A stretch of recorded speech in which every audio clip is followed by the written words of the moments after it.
Yeah, make sure if you see an egg shaker or a drum nearby you, just pick it up. It won't bite, I promise. So if you have the egg shaker, grab the egg shaker. If you have the drum, grab the drum. If you have neither, you can just use the table.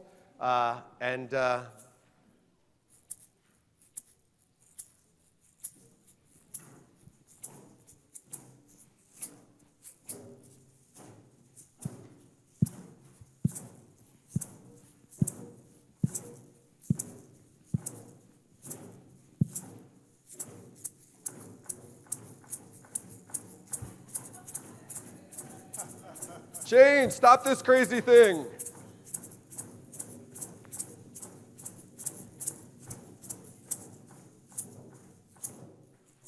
Ooh.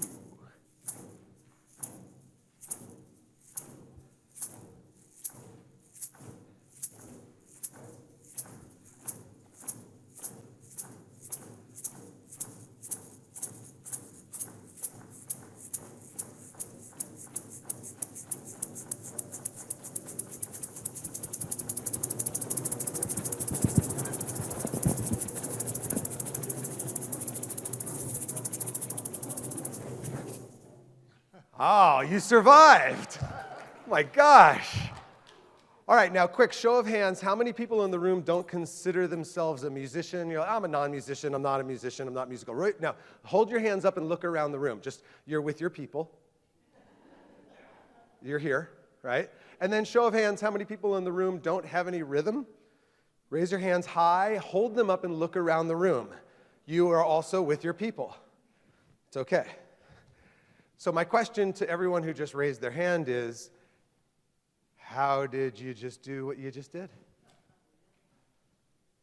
How many verbal instructions inside of the music did I give? None. Right? How long did it take 50, 60 adults to connect into one rhythm? How long did that take? Yeah, just a few seconds, right? And then what happened? Change. Ah! We don't like change as grown-ups, do we? But when I changed, right, did the connection wreck, or did you guys reconnect? You reconnected, right? And I changed again. And did it wreck or reconnect? Reconnected, right? And then I sped it up, right? And did we all speed up together? You got the cue, right? How long did it take for the whole group to figure out that the train was picking up speed? Couple of seconds, right? Couple of seconds. Yeah, now there's a reason why that all happened as easily as it did. The reason is that it's not so much whether or not you have rhythm. You are rhythm. From the cellular level to the organs to the systems, your body runs on rhythm. Does it not?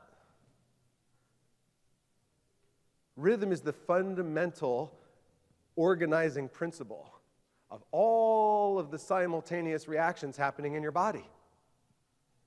How could your body possibly stay organized with the complexity of what's happening in it right now without some organizing principle to guide it?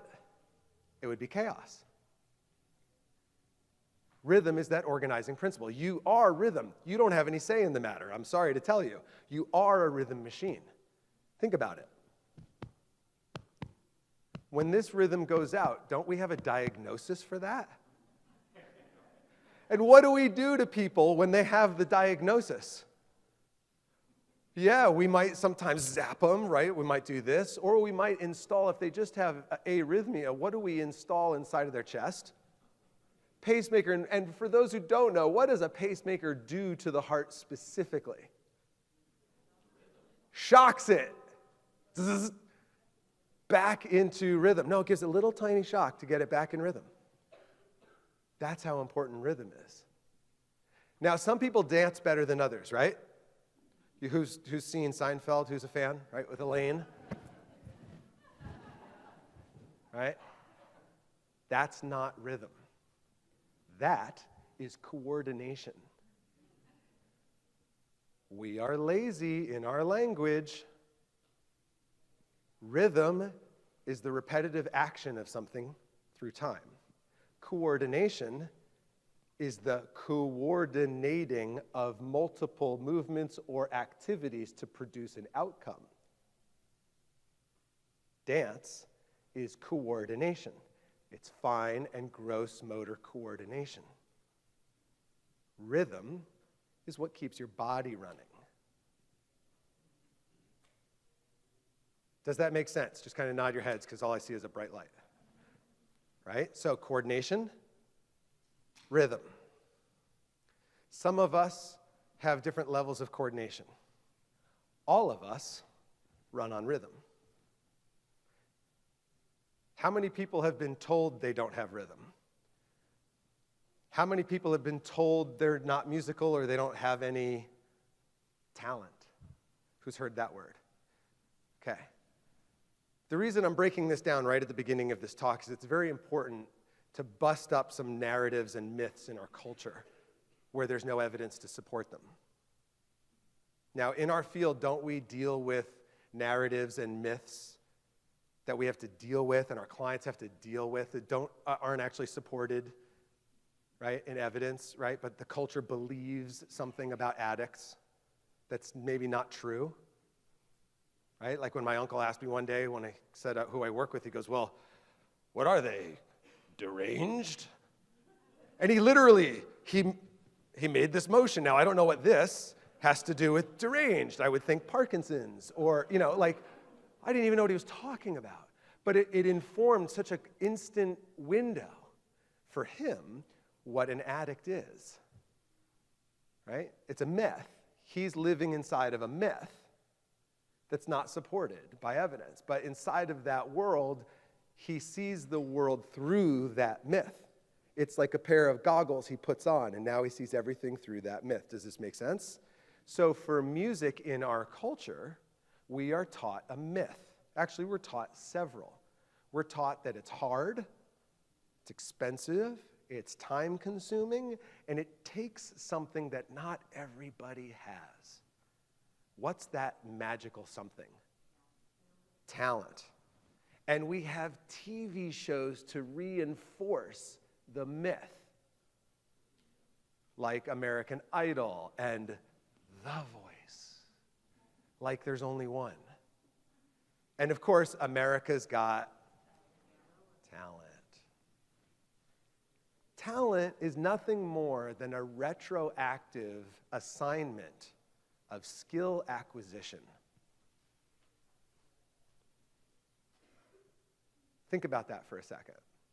Talent is nothing more than a retroactive assignment of skill acquisition. We see a child acquire a skill quickly, we label them as talented. Wow, they're really talented at that.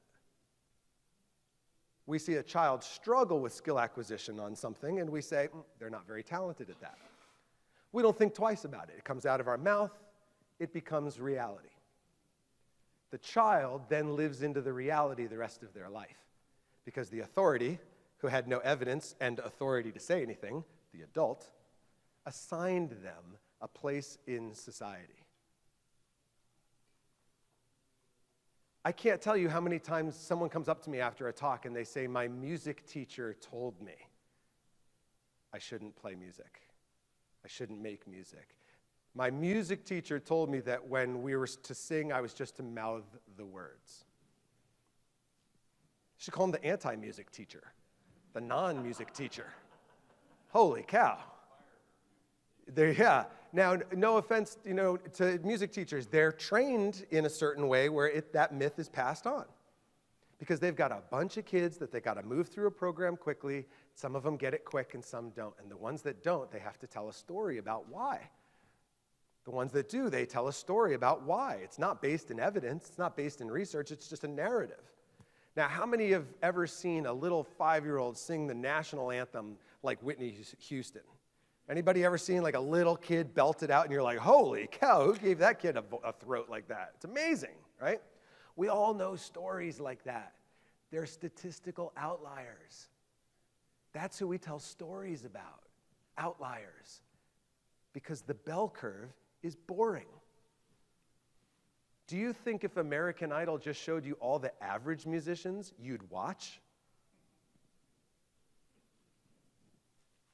No, you wouldn't watch because it'd be boring. I tried out for American Idol in 2010 in San Diego, California. There were 10,000, that was me. I was the one wearing the mermaid costume. It didn't work. There were 10,000 of us in the stadium. 10,000 of us in the stadium. And here's how it actually works. 10,000 of us sit in the stands, and then in groups, we go out into center field. And there were about 20 10 by 10 pop-up tents in center field with a little table like these in each tent with two lowly producers sitting at each table. And in groups of 4, we would line up and we would step forward one at a time, a cappella, in center field, open our mouth, start singing for anywhere from 5 to 20 seconds before they cut us off. Then we step back. And that's it. That's an American Idol audition.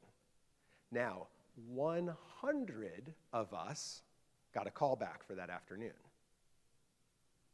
out of 10,000. Now, this is what's interesting.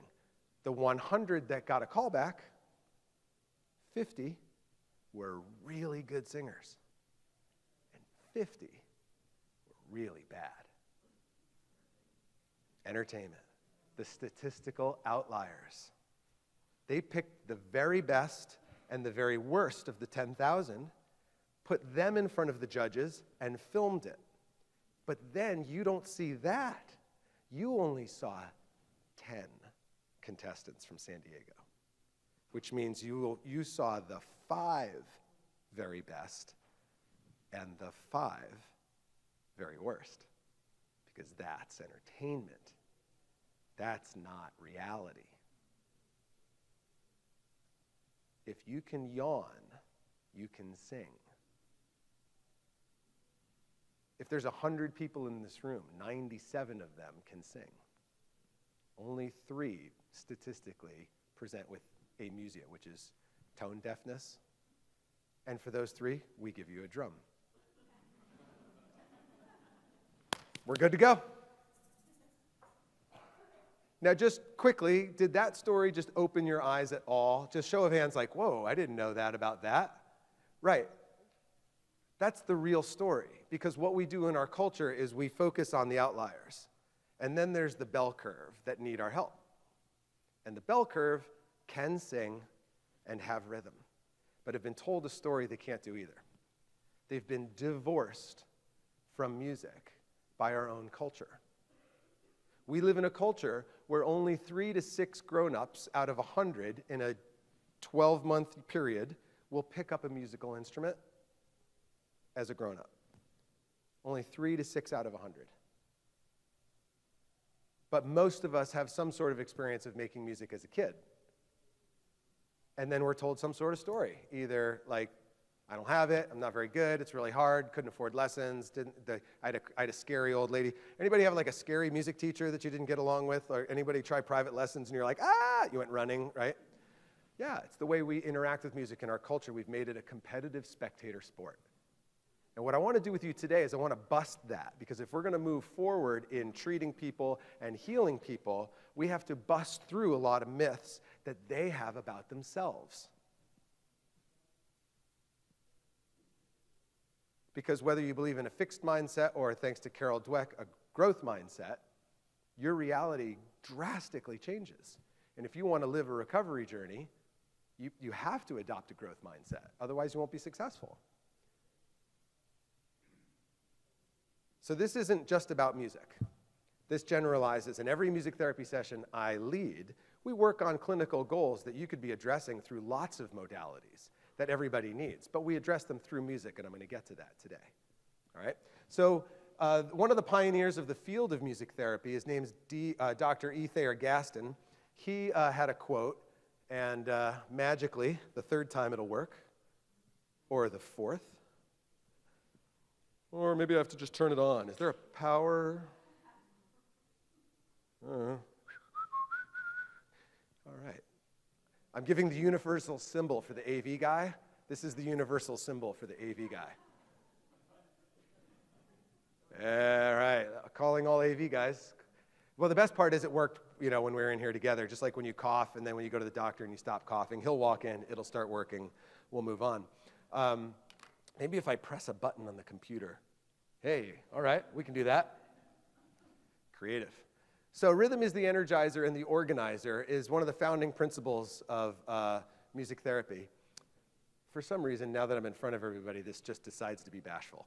So I know you know how to magically fix that. So we all relate to that a little bit more. Who remembers this ad campaign?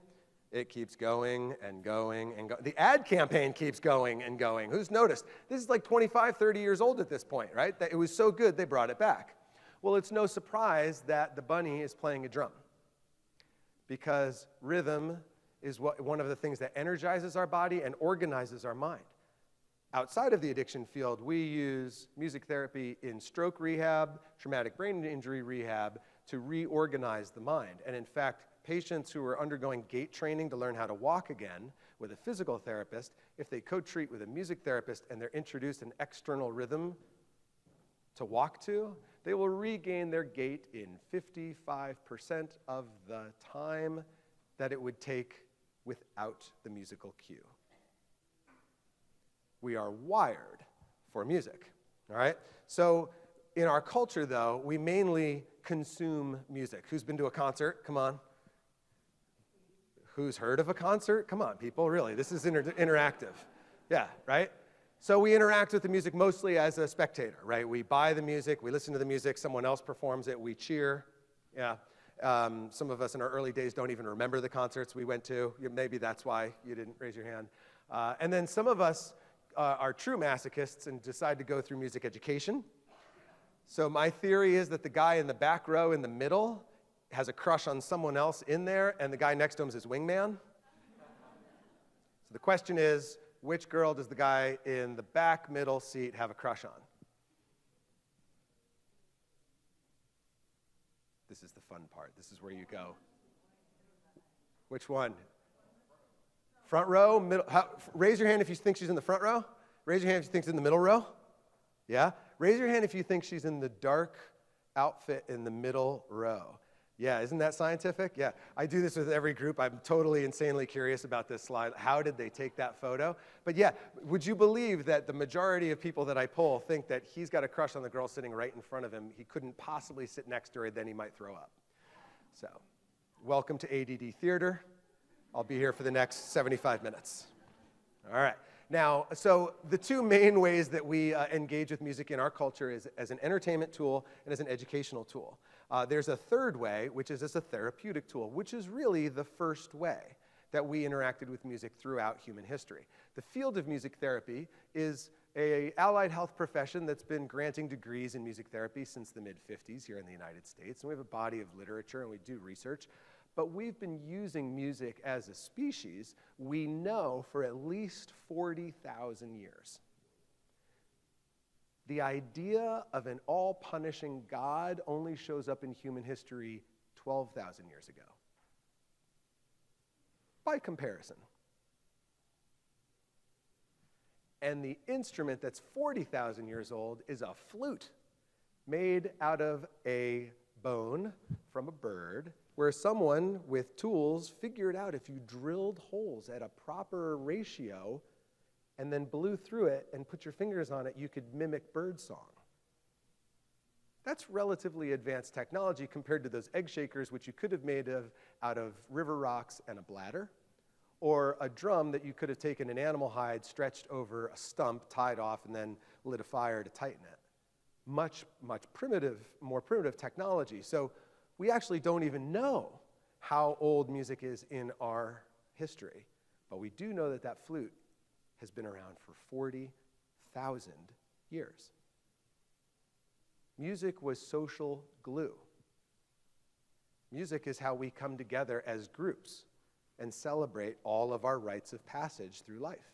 We still do that to an extent. What's the worst song that gets butchered at everybody's birthday, right?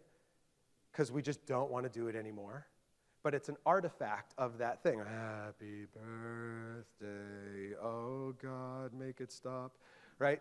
That song, that's an artifact of how we've been using music throughout human history to celebrate, to come together as a community for rites of passage.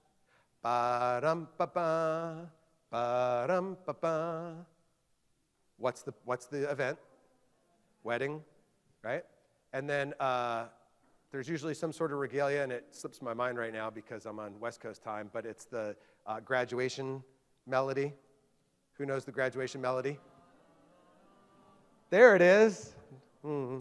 Da, da, da, da. Oh, I'm so proud. I have a giant student loan. Da, da, da, da, da. I'll be in debt the rest of my life. Da, da, da.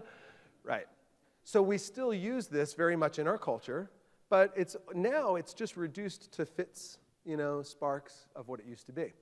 In the music therapy world, we're using music as a treatment modality, very similarly to a physical therapist who uses exercise as a treatment modality. A physical therapist goes to college, bachelor's, master's, PhD, internship, board certifications, CEUs, takes exercise and points it at a diagnosis specifically. Yes, right? You don't need a physical therapist to exercise, but when you have a certain diagnosis, a physical therapy is indicated and really beneficial. I have a right shoulder that's not working properly. Thanks to 30 years of playing guitar improperly, I'm going to a physical therapist. It's helping me restore my range of motion. Cool, right?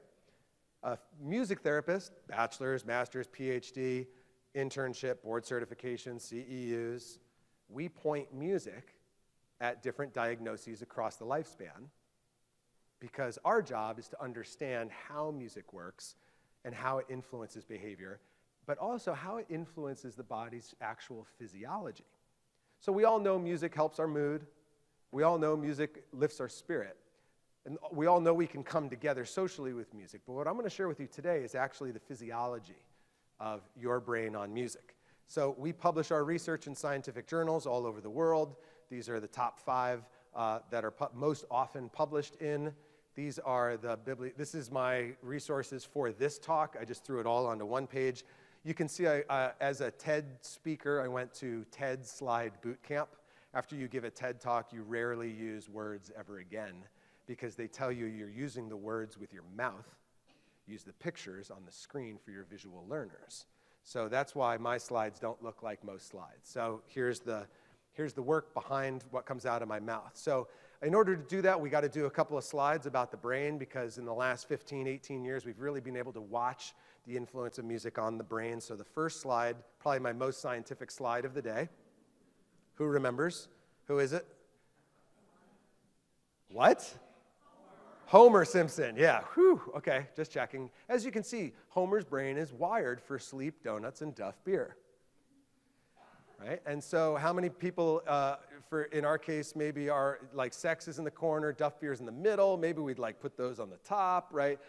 But we can see that his brain is wired for sleep, donuts, and Duff beer. Our brains are wired to process music. And from this moment forward, I want you to think of music as actually a constellation of events happening simultaneously.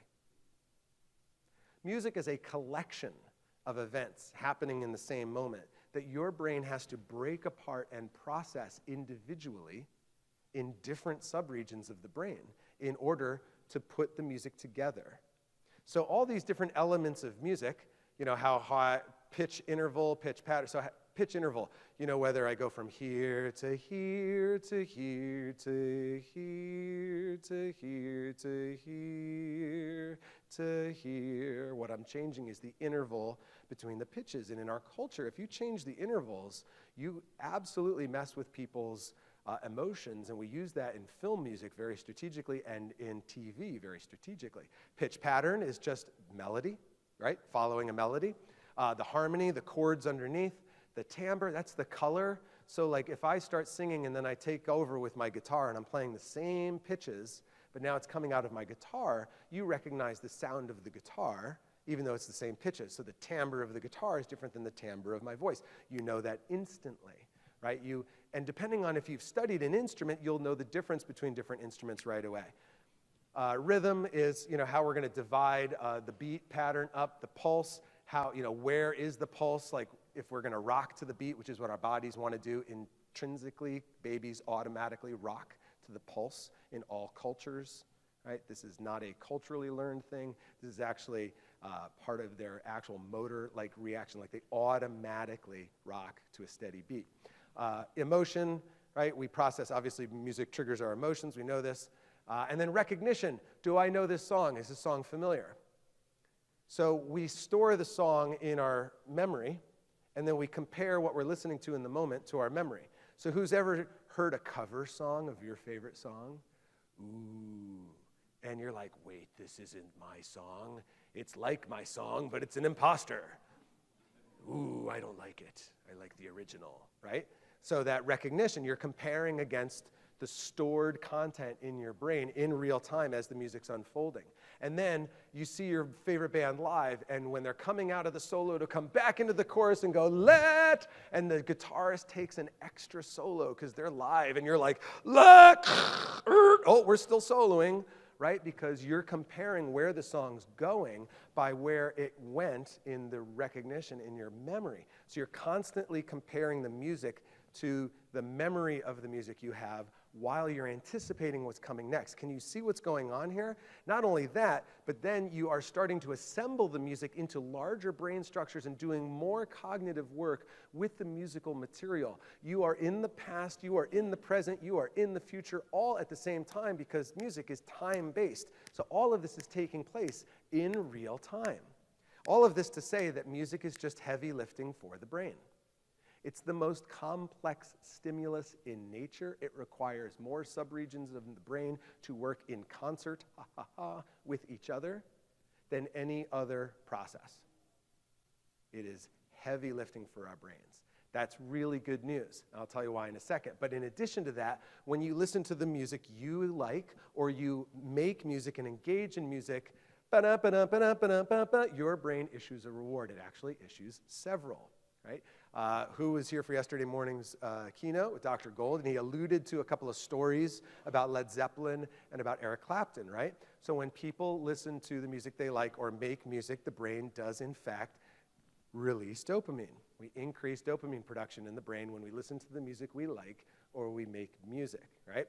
It also, if we're making music in a group, it will increase the production of oxytocin. That's that hug drug, that sense of empathy, that sense of connection. Connection. Connection. All of us working in addiction always have to keep our eye on that word. Well, oxytocin is the drug, but connection is the state of being connected to something else outside of ourselves. Right? Because addiction is very much an isolating me experience. Recovery is a connection we experience. And we have to somehow, by the grace of whatever you hold sacred, take the me and transform it into we. Because nobody gets recovery on their own, at least so I've heard. Right? It's very much a connection process. They have to reconnect with the best part of themselves. They have to reconnect with people safe around them. They have to reconnect with well, I don't know if they have to, but it seems like they have to reconnect with some power greater than themselves in order to do what they can't do on their own. Seems like. I use that phrase, that's my get out of jail free card. Seems like, right? Anecdotally, everybody I've ever worked with, everybody I've ever talked to, at every meeting I've ever been in, alludes to some sort of spiritual connection, a connection with something outside of themselves, right? So connection, right? So that's why I wanted to hammer that one home. Prolactin. So men, we have to take women's word for this, but this is the drug that's released, or this is the chemical that's released. I'm sorry I used the word drug, but it's the chemical that's released when women are breastfeeding, that kind of bliss, the letdown reflex. When we listen to soothing music, all of our brains will actually increase the production of prolactin. Why is that important? Well, I was never taught how to chill out without consuming things. We live in a consumerist culture. Our economy is based on us all continuing to consume things, for better or for worse. So growing up, if I ever had a problem, my parents would lovingly say, well, did you take anything for it? Because here's the medicine cabinet, and it has everything you need. Said with love. Like, I'm a good parent. I've got what my kid needs right in the house. What I didn't know was breath and slow tempo music can actually change my body's physiology. It can reset my nervous system from the sympathetic to the parasympathetic nervous system in only 8 minutes.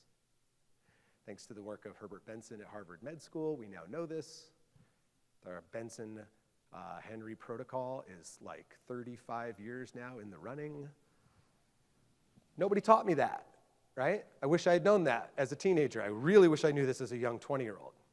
And then there's one chemical that our body produces less of when we listen to the music we enjoy or we make music. And just so I can clear up what it means to make music, we've all already made music today.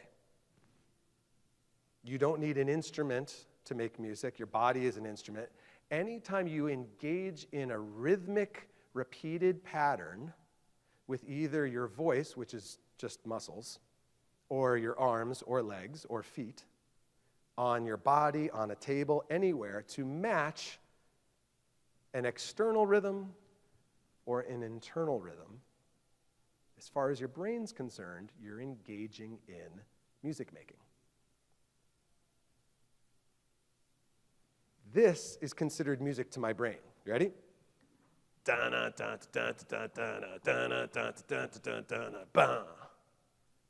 Job done.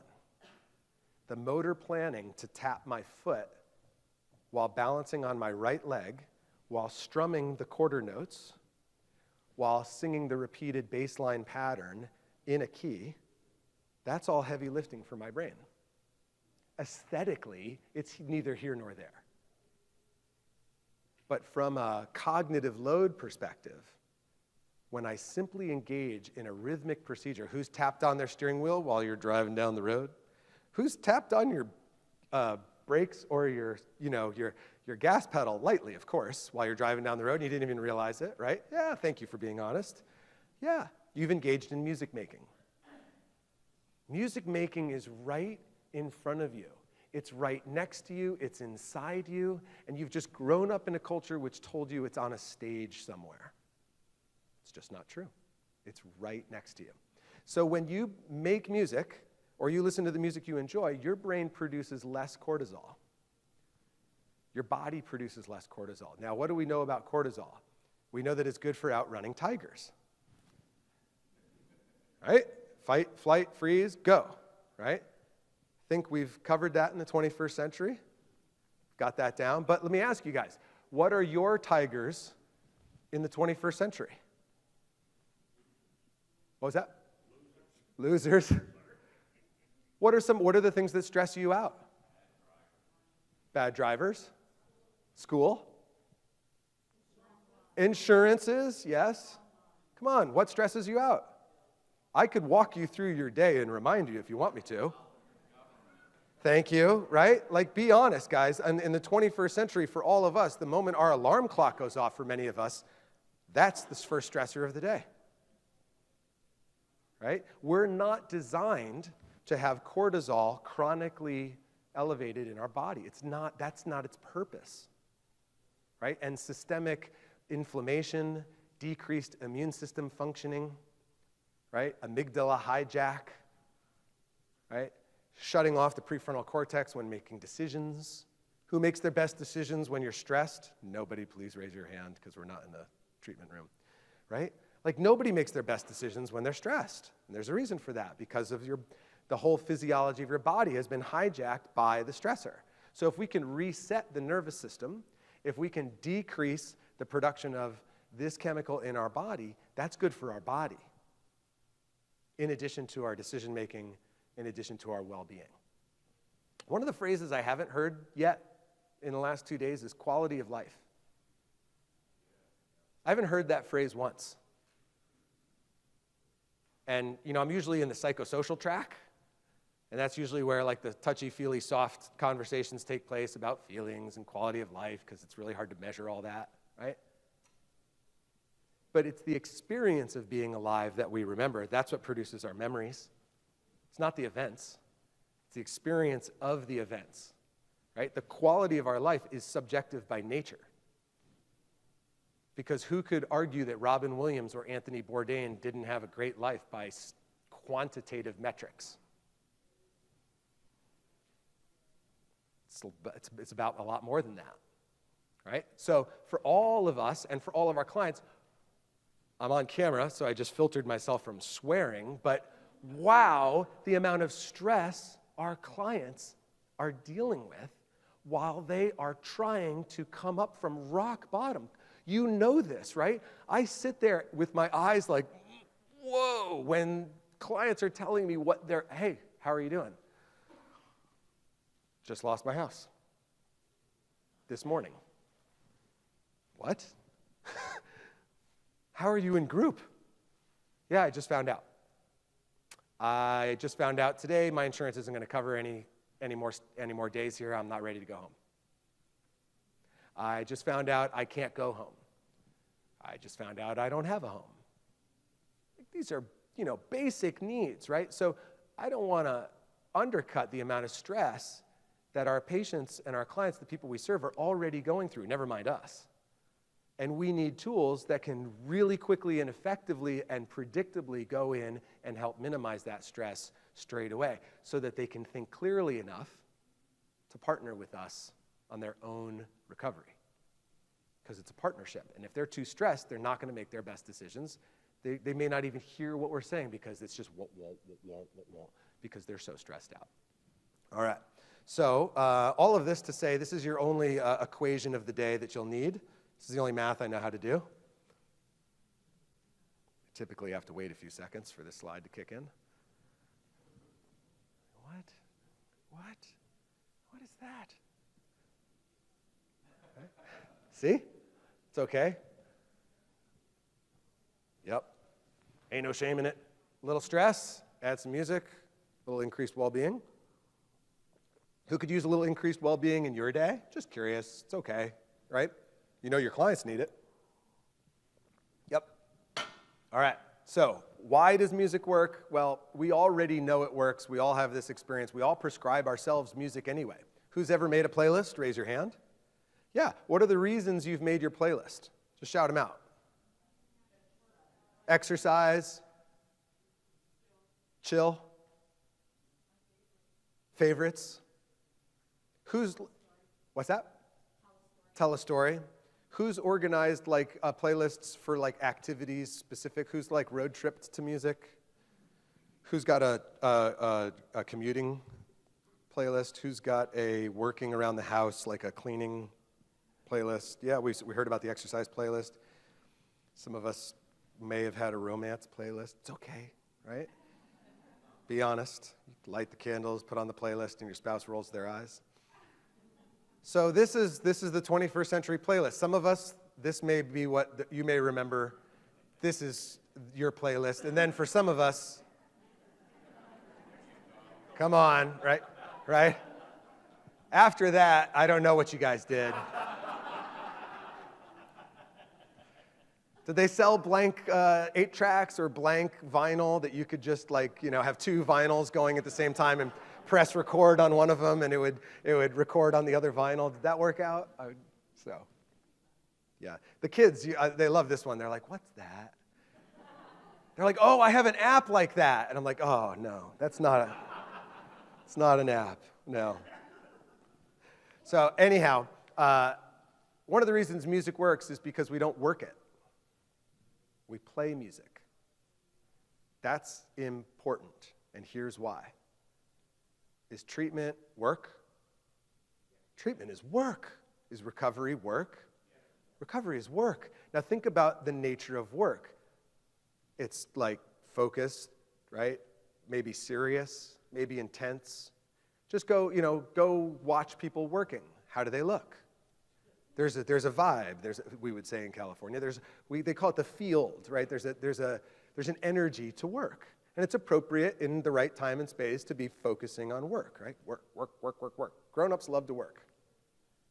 In fact, we go to work, right? And then we take time off from work and we attend seminars and workshops. And then we go to the gym and we work out, right? And we train our kids early, right? We give them home because we want them to be little adults. Yep. And then you go around the house and you have house and yard. And your dad, before the cars ran on computers, used to what on the car? Work on the car. Work, work, work, work, work. Adults love work. We are all about work. That's why kids find us boring. If you were ever curious, that's why. Because you are boring to a kid. Because a kid organizes its activity in the field of play. Now, the field of play is a very different field than the field of work. Observe somebody playing. How are they? Smiling, happy, spontaneous, energized. Right, the actual activity they're doing fuels them, doesn't actually empty them. Right? You've noticed that with your kids, like don't get them started, they just wind up. Because play actually energizes them, right? You're like, no, that was the opposite effect I was going for. I was trying to wear you out. Yeah, kids play. They go out on the playground. They don't work out. They go out and they play on the playground. And after school, they go on play dates. Right? So we have play and we have work. Right? Our clients have enough work. You have enough work. How many in the room could benefit from a little play in your life? Yeah. The problem is in our culture that a lot of play, when you get to be 18, into your 20s, socially in our culture, social play seems to revolve around drugs and alcohol in alarming numbers, particularly alcohol in our culture. The irony of going to a sporting event where elite athletes are playing sports and it's sponsored by alcohol mystifies me. Right? The absolute opposite effect is happening. On the field, high performance, right? In the audience, inebriation. Fascinating, right? Right? Spectator sport, right? So it's really hard to socialize without alcohol. It's hard to play without being around alcohol. Who's had that experience where maybe if you don't drink alcohol and you go to dinner or your friends want to go out after dinner, you're at a conference and people are getting together afterwards for social time, and 90% of the time it's at the bar. I found myself in this situation just last weekend at a conference where some of the bigwigs said, "You're going to meet us at the bar after?" And I was like, "Oh, I guess so. I've been invited." And then the grace of God, a woman who's 26 years sober is drinking a club soda next to me, and she's like, "Yeah, I just grab a club soda, and I'm in every conversation." Because I thought, well, I'm going to have to go drink in order to be part of the in-group of decision makers and influencers. And I'm 46! What do you think a teenager's thinking? Oh, I better go to the party. I better drink. I better have one of those cups in my hand because, man, I don't want to get picked on. I want to be with the cool kids. Right? The social pressure around play. So tools where we can play and not need to use. Now, is it true that lots of people use and play music? Yes. Is it true that lots of people use and listen to music? Yes, because it's a double hit on the dopamine receptors. I get it. But when I went back to school for music therapy in my 30s, I had to practice 5 days a week, classical guitar, classical piano, and sing in 15-minute increments in the middle of the afternoon every day to keep up with my degree. There was no time for drinking and smoking and doing whatever with music. And sure enough, when I was a young buck smoking and drinking, I thought I played better when I was inebriated. In fact, my band told me so. They reinforced it. Yeah, you're just like, you're unshackled, you're unleashed. Like your creativity just comes out, man.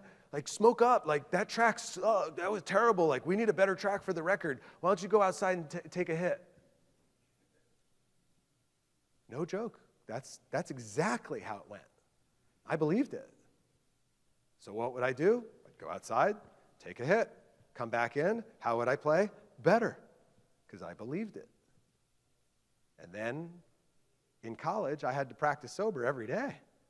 After a while, I got really good sober. Really good. And then one day, I went out with some old friends who had a guitar, had some weed. And what happens when you're with old friends? You do old things. I smoked some weed, and I couldn't play a lick on that guitar. Nothing. I was like, hands, stop betraying me. What's going on? It's just not true that you have to drink or use to play. We just somehow along the way maybe internalize that that's the rules of the game. It's not necessarily true, right? So my guys and my gals, and every other week, I bring these drums and rhythm instruments into the clinic, and we get our groove on. And then in the intervening weeks, we do other activities, which I'm going to show you here in a second. But we play, and we play sober, and we have a blast because these guys and these gals are working. And every time I show up with the drums, they're like, yes! Little playtime.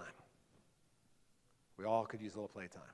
All right, and then here's the thing about music. We trust it, right? Who's listened to lyrics that told your story better than you could tell it yourself? Just raise your hands up high, look around the room really quickly, right? That's one of the central experiences we have with music, is we connect to somebody else's human experience inside of their lyrics. We see ourselves in them, and we know we're not alone. One of the existential questions of everybody is, am I alone?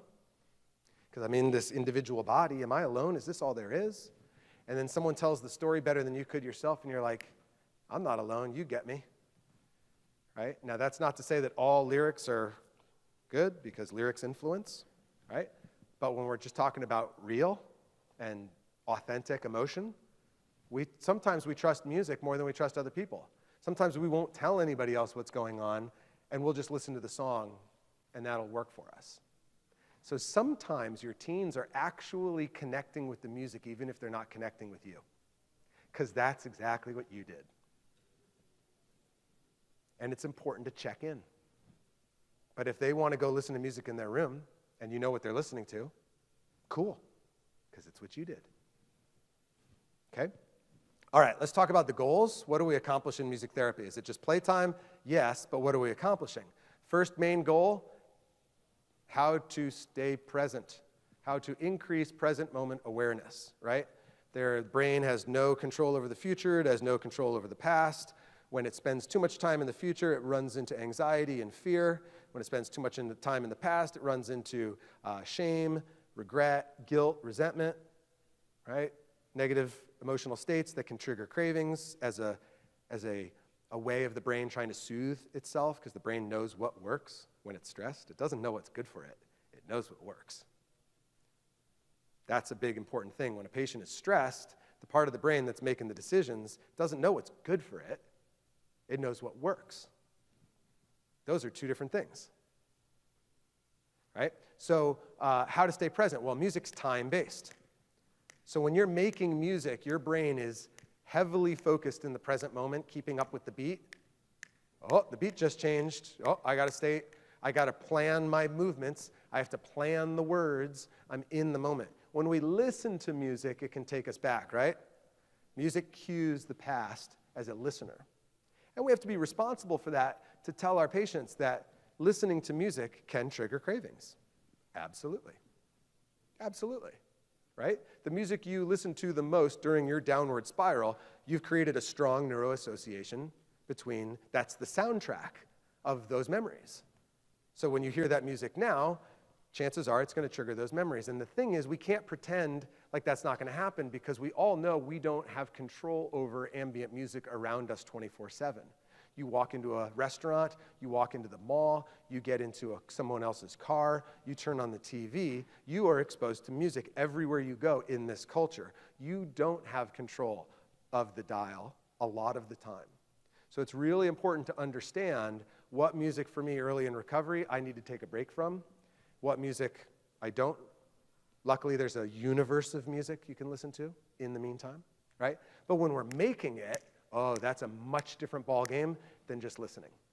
So that's why we always encourage people to be engaging in the music itself. Sing along with the lyrics. Play along with the drum line on your body. Do something to engage to keep yourself present. We connect with music. We increase interpersonal connection when we engage in music listening or music making. This is Dave Grohl from the Foo Fighters or his original band. Thank you, Nirvana. Very good. His quote after playing Wembley Stadium in London, that's one of the great things about music. You can sing a song to 85,000 people and they'll sing it back for 85,000 different reasons. So one of the things, and I'll touch on it a little bit further, as we do in groups, is song analysis, where I'll play a song that has a theme that's related to treatment, and all I'll ask is, what'd you connect with? That's their assignment. Listen to the song, hear the lyrics, circle or underline anything you connected with.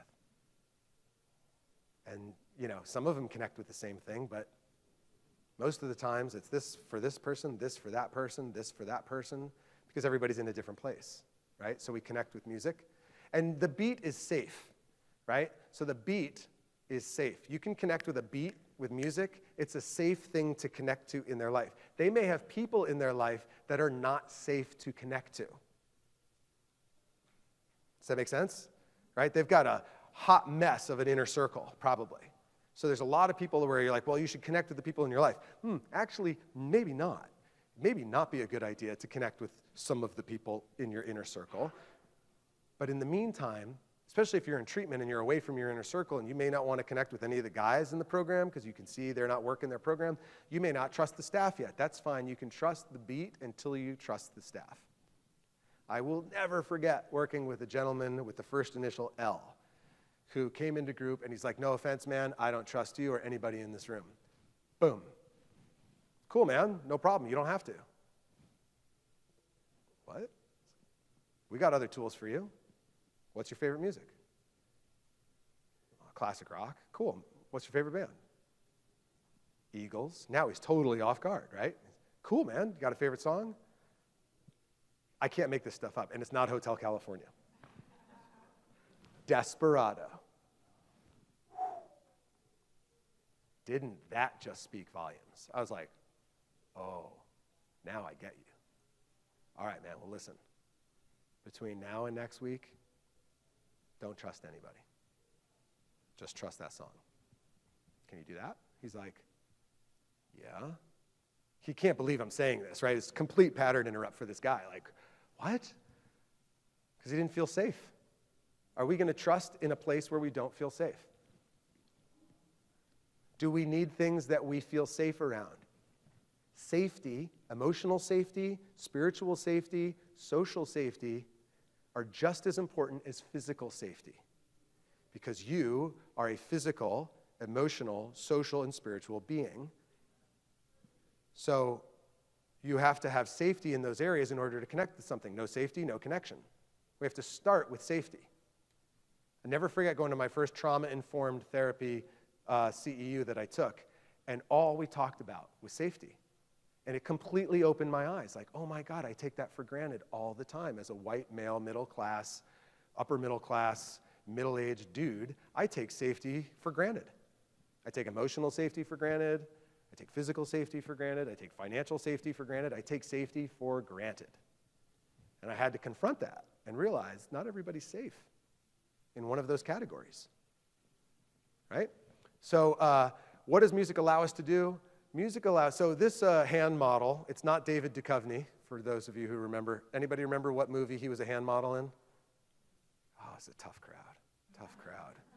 All right, well, you guys all owe yourself a lighthearted fast food movie today called Zoolander. Come on, remember? David Duchovny was a hand model in Zoolander. I'm going to be hitting these pop culture references throughout. You got to stay on your toes. It's getting quiet out there.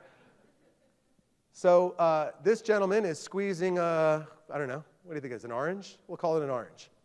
He is expressing the juice. The word express means to squeeze out or outpress. Express. So when we say expressing our emotions, what do we mean? We mean getting them out. That's what we mean. Now, we think thoughts and we feel feelings. So where are the feelings? I just gave it away. in our body. Your thoughts are running through your head. Your feelings are running through your body. We live in a culture that's very disembodied. We have placed the holy grail of rational thought of the brain that everything takes place in this little quadrant. Of course, we know this not to be true, because when you're anxious, where do you feel it in your body? In your head? In your gut? Yeah. I just ask people in group all the time, when you're stressed, where does it go in your body? Jaw, shoulders, chest, traps, hands, lower back, right? What about you guys? Did I miss any? Knees. Where does your stress go in your body? When you're feeling stressed up here, where do you feel it in your body? Neck. Yeah, you know this. Yeah, it's intuitive. Like right away, we know that these feelings are in our body. Now, Bessel van der Kolk's work on trauma, which if any of you haven't read The Body Keeps the Score, please write that down. Because we all know through the ACEs, adverse childhood experience scale, right, that most of our clients are dealing with adverse childhood experiences. And, for our clients, the word trauma is a weird word. So, intense emotional experience. Oh, yeah, I've had one of those, right? Like concussion. Well, have you ever had your bell rung? Oh, yeah, lots of times. You've had a concussion. Oh. So if you've been through an intense emotional experience, it's in your body. The brain can't process it verbally. They tried for decades to use talk therapy to process trauma. Not effective. The research shows not effective. Need things that involve nonverbal, visceral, movement-oriented modalities like EMDR, dance and movement therapy, music therapy, to release the issues that are in the tissues. And I hate cliches, but that one's a good one, because trauma is trapped in the body. We can't talk it out. All right? So when you engage in the music, what are you doing physically? You're moving the emotions around in your body. Who's ever felt emotionally better after an exercise? Raise your hands high. What is an exercise? It is the repetition, the rhythmic repetition of your body. What is music making? The rhythmic repetition of music, of the rhythmic repetition of your body. Music is exercise. Yesterday, I had a completely ridiculous thing happen to me yesterday afternoon. I won't go into the details, but it was one of those moments where you're like looking up at the sky like, really? Like, you just made all these calamitous things happen in this short period of time. Are you testing me? Like, it was amazing, like how I ended up at a CVS somewhere 15 minutes from here, like stuck. No Lyft, no Uber, no one could come get me. I was gonna miss dinner that was being provided. I was like, all these stressors, and I was laughing, like how bad it suddenly got. And I got back to my room, and I had 10 minutes before I was supposed to come downstairs and have my all together. So I walked up to my room, and I sat in front of my ottoman, and I drummed on my ottoman and on my couch. And boy, did I beat the you-know-what out of that ottoman. I took out all of the emotion that was in my body. I took it out onto the ottoman. And when I came downstairs, for those who saw me, I was chipper. I was cool. I had left all that resentment and anger in the ottoman, because emotional expression, what you want to think of, emotion is like email. So email is short for electronic mail. You know kids don't know that? Teens actually don't know that. It's scary. Yeah, they don't know a lot of things. It's true. But they don't know that that means something. John Bradshaw came up with this great one. Emotion is short for energy in motion. Emotion is just energy in motion. It's moving through your body. Now, sometimes words will work to get it out, right? We can build a bridge and connect through words. But words, in our culture, we are all in on words. Talk therapy, words, tell me what's going on, talk to me, right? You need the right words to get it out. Language becomes a toll booth. How many of you have felt feelings in your body that you can't put words to? Show of hands. Thank you. You're paying attention, right? Language becomes a toll booth. Or you don't have the right listener. Because the person in front of you, when you try to get out what's going on for you, they reach out and take it personally, get offended, get triggered, or maybe they're a mandatory reporter. Anybody have a client actually honestly tell you that they've stopped telling the truth because the last time they did, they got 5150'd? Thank you. Me too. Guys, our clients figure this stuff out really fast. If I'm in a treatment facility, I cannot say certain things, otherwise they lock me up. So I'm not saying anything because I'm really not sure what gets me locked up or not. How are you doing? Fine. Or, fine. Right? It's like, well, you should let your face know. Right? Like we know, we're right there. They're right in the center of it. They don't recognize it, right? So words, we are overconfident in our clarity when we speak. We think that because I mean what I say, you'll understand. And we're mystified when people don't understand what we say. We're like, how did you not understand it? It was perfectly clear. Who's that? Come on, right? Like, we overestimate our ability to be clear verbally. So words are not always the right tool. Sometimes they are, sometimes they're not. We need other tools to get the emotion out of the body, to release it, without anybody taking it personally or getting triggered. Journaling is a great tool. You don't need the listener, but you do need the words. That's why art therapy back there is a great tool, because you don't have to use words. You can convey plenty with color and shape and symbol without words, right? And whenever we engage in that or this, we're also engaging in that right side of our brain. Now think about it. Our clients are creative as all get up. They've used both sides of their brain to get as far down the addiction hole as they've gotten. Why wouldn't we want to engage both sides of the brain to get them back out? Why would we go all in on analytical therapy that only really requires half the power of their brain? That's like driving down the cliff in a Ford 350 and coming out in a Prius. Thank you. I thought that was a good joke. I tested that one out. I was like, big car, big truck, little car. That should work. All right? So what else does music allow us to do? Music increases creativity. Creativity is a coping skill, by the way. Creativity is different than being artistic. Again, another collapse in our language, right? People who are artistic are creative, but people who are creative don't have to be artistic. You know the little thing on the end of your shoelace? What's it called? An aglet.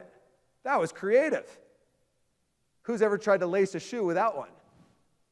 Anybody? Anybody watch your kids struggle? Like, it's like 3 guys, like, yeah, I've done that. Everyone else is like, I just buy new laces, dude. What's your problem? Yeah, I have this single conversation to show the power of creativity in a non-artistic context all the time with groups with teens. They get it instantly. They're like, oh, I burned the phrase, or I licked it and twisted it, or I grabbed some tape and made a new one. And you know what I say after every one of their solutions? I said, that was very creative. That was very creative. That was very creative. Creativity is the muscle you use to solve problems. How many people think of creativity that way on a daily basis? Show of hands. Thank you. Appreciate that. 1, 2, 3. Creativity is the muscle. That's what's required to solve problems, because the first thing you try doesn't work, and then you go, and then you try it again, right? And then you try it again. You try it again. You keep realizing, oh, that doesn't work, and you finally, yeah, that's insanity. Creativity is what restores you from saying, oh, I've never said that out loud before. I don't know if that's true. But creativity is how we solve problems. So anything that's inherently creative, it's like going to the creativity gym. So it's not enough to just tell my patients, we're going to create music today for the sake of it. No, I'm working out your creativity muscles because you need them to recover. And they go, oh, I need creativity to recover? Yeah. You are a bodybuilder of creativity in your addiction. And they get it right away. I'm like, how creative were you to get past the man, to get what you need, to get by, to get ahead, to get through, to get over, to get under? They're like, oh, they could go off in proud moments of creativity inside their addiction. And I tell them, great. Don't leave that creativity behind. You have that skill set. Let's just point it at your recovery. And that's what they do. They go, oh, I thought I had to start over. I thought I had to learn all new coping skills. Well, you might learn a new tool, but you're going to use the same muscles to lift it. Guess what? It's going to be a lot easier than you thought. It is. It can be. Sometimes it is. Sometimes it isn't. But here's the thing. None of us can predict. You just have to explore and connect for yourself. But are you willing? Yeah. All right. If I can get that, if I can get a shrug, come on. If you can get a shrug, an eye contact, and a mumble, you're in. Who has left a session high-fiving themselves after a shrug, a mumble, or some eye contact, people? Come on, this is like, oh, please, right? You're just like, oh, give me something. All right, now who could use a little more of this? Now, David, this was the slide I was talking about last night, and Barb, I was saying remember there were frog legs on the menu last night, and I was like, you know, I showed this once in North Carolina, and they thought I meant, you want more frog legs? And I was like, they're not even in the picture hardly. No, we need more relaxation. I thought it was obvious, but you got to know your audience, right? Who wishes you had more time just to do nothing? Who does nothing on their vacations and it was everything you hoped it would be? And when you were a kid, you looked at your parents doing nothing on vacation and you thought they were crazy. Like, what are you doing? You're wasting all this time. Little kid, you know. Someday you'll know. I know, I'm a parent now, right? Relaxation. We need healthy ways to relax. I didn't know how to chill out. I just tell groups, I write on the board, goal of the day, I tell them, in the notes, I'm going to write, patients will engage in 2 types of music-based relaxation to increase healthy coping skills. That's what it says in the treatment, in the chart. But what I write on the whiteboard is how to chill the blank out. That's all we're going to do today. And they're like, sweet! Yes! Right? Because we're not trained in our culture how to chill out without. I mean, that's how I was trained. And I'm willing to bet around you, maybe people were trained the same way, right? Again, back to my parents. Did you take something for it? We live in Alice in Wonderland. There's a pill, there's a drink, there's something for what you got going on. And you're just taught that you need to, it's from the outside. Relaxation, or let's call it stabilization, comes from the outside. Now, sometimes it really does take an outside intervention, true? Sometimes it really does, but not all the time. Dr. Schubiner, yesterday, his talk, who was there? Oh, talk about boop, right? Like, what? And his mentor, Dr. John Sarno, the way we think about an event changes the event, right? Unfortunately, 80 to 90% of patients can't believe that they have so much personal power right here in what they focus on and simple tools using their breath and some external rhythm. They're stunned because they've just been raised in a culture that's taught them to consume. So that's a cultural, environmental cue. It's an inertia. It's like a current that they've been floating in their whole life. That we've got to go, hey, whiz, come on over here to the shore. I'm going to show you just by breathing and listening to slow tempo music how you can reset your nervous system and turn off a stress response in 8 minutes. What? Yeah, it's this guy at Harvard. He's been studying it for 4 decades. He kind of knows what he's doing. I won't bore you with the details, but it checks out. And they're like, all right, because that sounds like crap. Because, you know, their BS meter is like, you know, and then you tell them there's a journal entry, and then they're like, oh, okay, checks out. So, relaxation, right? When I was working in the intensive care unit during my internship, I was trained how to decrease a patient's heart rate, blood pressure, and respiratory rhythm with my guitar while they're in a coma. How is that possible? Their ears are still receiving auditory signals from the environment, and their autonomic nervous system automatically responds to external rhythm in the environment. And if you introduce a rhythm that is similar to the body's rhythm, similar, not like way off, but close, the body will automatically sync up to match. Call it rhythmic entrainment. Women in treatment centers know this. Freshman girls in college know this, because roommates will report that their menstrual cycle will inexplicably sync with all the other girls in their room or their dorm or their home. That's a rhythm. When you put two rhythms near each other in nature, they automatically, if they're close, they sync up. It's called rhythmic entrainment. It's a law of nature. Affects the autonomic nervous system. We have no say in it. So I would go in and I'd look at their heart rate on the monitor, right? And I'd just write down what it was, because there it is, blood pressure right there, respiratory rhythms right there. And I'd follow their heartbeat like a metronome. Do-do-do-do-do-do-do-do-do-do, and match it. And then after about 5 minutes, I'd start to slow down a little, my guitar playing. And their vitals would follow. And I knew that because at the end, I'd just write down the numbers, and there they were, each and every time. So we know that slow tempo music automatically downregulates our body. And we know that our mind-body connection is real.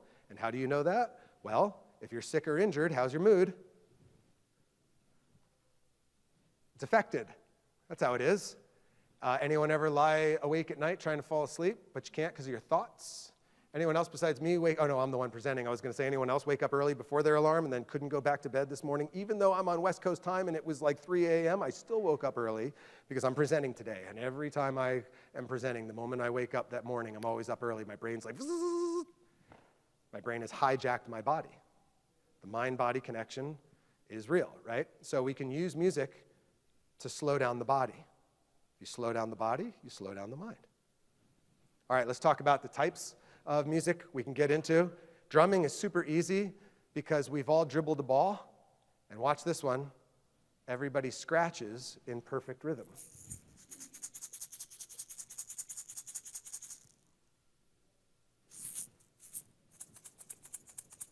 Nobody scratches an itch like this. Hold on, don't look at me. I got like 2 left hands when I scratch.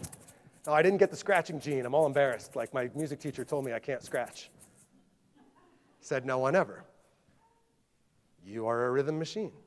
If you can bounce a ball, you can play a drum. Go ahead and take your right or left hand and just repeat after me on the table. And you passed. Congratulations, you can play music. Music teachers hate when I do that because I break open this myth. Music's a lot simpler to play. It can be very complex and really hard. Yeah, sure. But it's not hard to start. That's how little it takes to get a group drumming. And before you know it, before their story about them having no rhythm, or their story about them having no musical ability or no talent, before that story can even kick in, they're already drumming. Sorry, too late. Your story doesn't have time. We're too busy drumming. So drumming is a really good tool, and there are great trainings out there. One of them is called Health Rhythms that Remo puts on for practitioners. You don't have to become a music therapist, where you can use group drumming and rhythmic interventions in a specific protocol to work with people. It's like a 3-day training. It's like you go Friday night, all day Saturday, Sunday morning. I've been through the training twice. It's great. There's good research to actually show what they're teaching. So really cool, a great way for us. Now, in our culture, do we grow up with these kind of drums?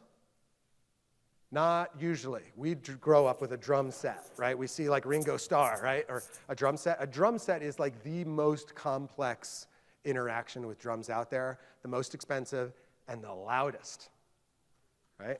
Unless you have an electronic drum set, right? But a drum like that, you can buy a drum like that online, $150.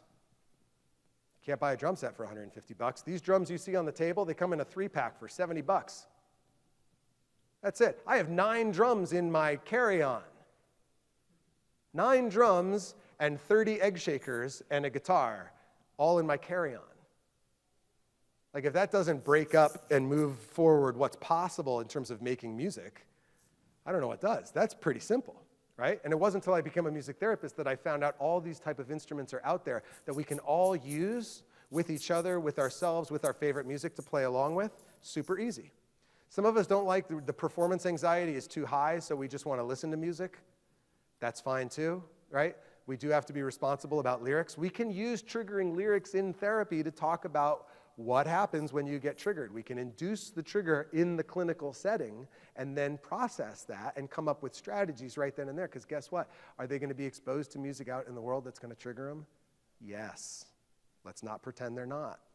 So let's come up with some strategies. Let's talk about what it feels like in their body. Let's talk about what they could do. What are they going to do in the future? How are they going to plan for that? Because as much as you'd like to prevent it, you have to have a plan for when it happens. Songwriting is incredibly powerful. All we need to do to use songwriting as an effective tool is just take out a couple of key words in a song and put a blank line like Mad Libs.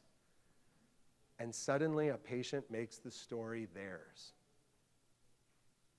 Using the song Angel by Sarah McLachlan, you're in the arms of blank. Who comforts you? Fly away from, what do you need to leave? And this, what's destructive to you? And you give them cues, and they start to fill in the blanks for themselves. And then I'll sing it back to them, and it's their own song. It's their recovery song. It's their power song. And they're like, whoa, I could be a songwriter. I can write music. Yeah, that's how music gets written all the time. We take existing music, and we use it as an inspiration, either explicitly or implicitly. Elvis's career is based on melodies of old 19th century songs from Europe that they put 20th century lyrics to. Don't tell anyone. Who could use a little more of this? Yeah, exactly. So he's doing a little visualization. One of the techniques that Herbert Benson describes in his book, Relaxation Revolution, which is also a really great book to read for using tools for relaxation, is called Remembered Wellness, where you take a client back to a time when they were healthy, happy, sober, and you have them go back to a moment in time, and then you walk them through that experience, sight, sound, smell, taste, touch. And then what happens, of course, is the brain feels the feelings of being there. It's very predictable. Remembered wellness is the technique. And it's very powerful, particularly if you're working with people with trauma who are afraid of their memories and they're afraid of their past. But they've got to go in there and do some work. So what you do is you take them through this experience and you give them a safe memory. Well, they give themselves the safe memory. And you use slow tempo music to induce a relaxed state. You don't give up on them. You let them kind of come up with all the BS things. I can't do this. There's nothing like that. Everything I ever did I liked. I was drunk. You let all that pass. And eventually a memory emerges. And you give that to them and you tell them, that's a token right there. That is your happy place. And you can go there. And there's research to support it. And they're like, wow. So sometimes we can use music to stay in the present. And sometimes we can use music to actually take a break if the present is where the stress is. You can either use it to be in the moment or to leave the moment. But how many different things have they tried to leave the moment and now they've left the day, the week, the month, the state, when they just were trying to leave the moment? William Moyer's talk yesterday, he ends up in a crack house in Atlanta. He was just trying to leave the moment, and he ended up leaving the state. Sometimes our patients think if I just leave where I am, everything will change, except they take all their trauma with them. They have to find a way to feel safe in their memory. It's the only way we're going to be able to heal it. So this is what I like to visualize. I forgot to show that one. That's a dream one day. Anyone ever been to one of those kind of goofy-looking overwater bungalows? Yeah, me neither. It's because we're all busy helping others. Really, it's not a... So, another tool that we use, which I know Wendy is talking about again this afternoon and talked about yesterday. It's Wendy, right? All right, yep. So, using art to allow for that emotional expression. There's a couple of words up there, but even if the words were taken off and you just looked at the two different eyebrows and the two different cheeks and the blood spattered on one side, right? There's automatically something going on there, right? Tapping into nonverbal expression is really important for people with trauma. and you have people with trauma. So figure out ways, take the continuing ed, get training, hire an art therapist, whatever it takes, bring them in, get this work done. Music therapy and art therapy are part of the creative arts therapies umbrella, and we kind of sometimes, kind of walk a Venn diagram of overlap in our modalities and our treatment. But the expressive arts is critical. It's just critical. Resources. If you have one of these, you have one of these. In case you didn't know, there are all kinds of apps out there that are virtual instruments. And with the swipe of a single finger, you can sound like a Juilliard-trained harpist. And you could be drawing circles on your iPad, and it's like, and it's amazing. And you're like, circle, square, dot, dot, dot. Using virtual instruments takes the performance anxiety away, and it takes the non-musician story out, because now they're just playing with technology. Aha. See how that works? That's a good, we're going to go around that block. So embrace technology, all right? Because you can bring this into a setting, and you can hand it to someone and just say, just tap it. And they'll just be like, ding, and now they've made a really beautiful sound on a really cool-looking device. And they're, oh, and that, by the way, that app's free. What? Yeah, this other one, it's really expensive. It's 99 cents. Spend a little bit more than that on their addiction. You can still buy real instruments. They do still make them. Westmusic.com is a place where you can find really cool, non-musician-proof instruments. I don't have any affiliation with them other than I love them, and I buy most of my instruments from them. For a music therapist near you, musictherapy.org is our professional website. This is my email address. How can I help you? Take a screenshot of this or write my email address down. I've been throwing a compendium of music therapy at you today. So much to cover because it's actually a very broad area, right? So I'm sure you have much more specific questions. Please, please, please let me help. I love to help. I answer email, okay? All right, so here's the deal.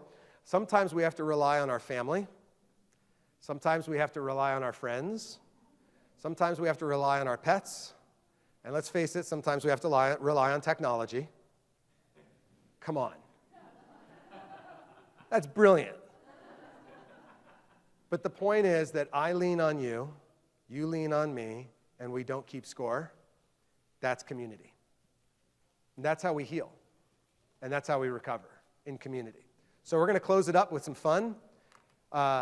This is not a performance of this song. This is audience participation. So you are free to do whatever you want. You want to shake a shaker, shake a shaker. You want to tap a drum, tap a drum. You want to tap your desk, tap your desk. If you want to sing, sing. But you're going to do one of them with me. And we're going to rock out and close up with Lean On Me. All right? All right, here we go.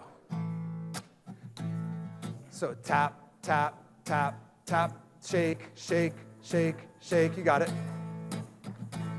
Here we go. 1, 2, ready, sing. Sometimes in our lives, we all have pain.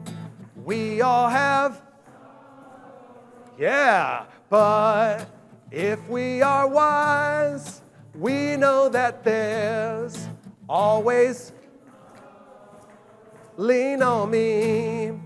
When you're not strong, I'll be your friend. I'll help you,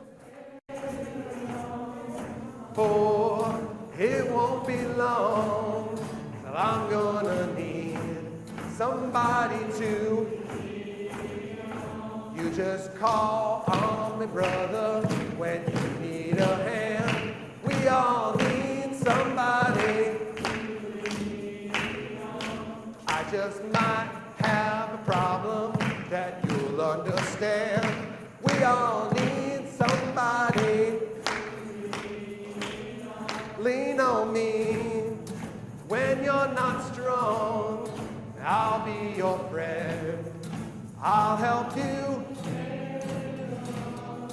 for it won't be long till I'm gonna need somebody to lean on. come on, come on, come on, come on, come on, come on!